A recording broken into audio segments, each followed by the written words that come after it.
Hello everyone, જય જલારામ. ચલો આજે બનાવીએ મેક્રોની.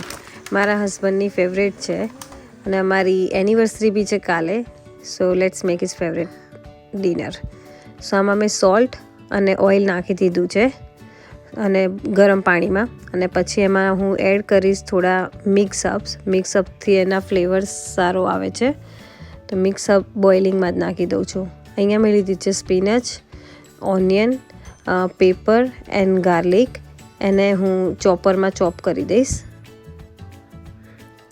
તો આ બધું રેડી થઈ ગયું છે ચોપ થઈને. હવે હું એક પેનમાં 2 સ્પૂન બટર લઈશ. બટર મેલ્ટ થાય ત્યારે હું એમાં ગાર્લિક નાખીશ.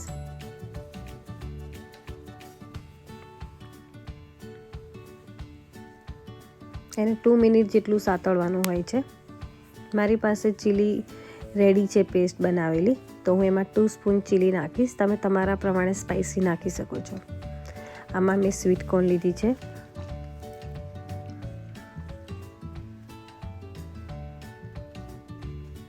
ઓનિયન નાખીશું.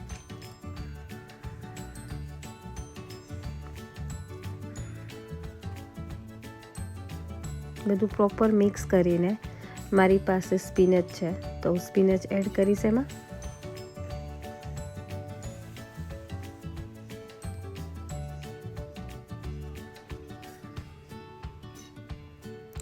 પેપર્સ. સો આમાં તમે મોસ્ટ ઓફ બ્રોકલી હોય તો તમે બ્રોકલી બી એડ કરી શકો છો. મારી પાસે નથી તો મેં નથી નાખી.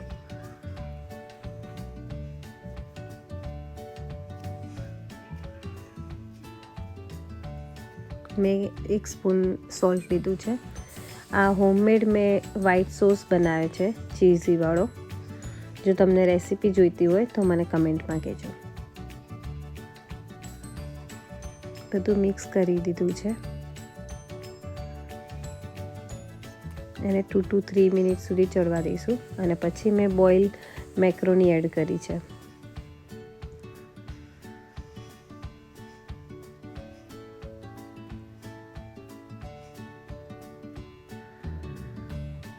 પ્રોપર મિક્સ થઈ જાય પછી મારી પાસે હાફ બાઉલ ચીઝ છે, જે હું ચીઝ એડ કરી દઈશ.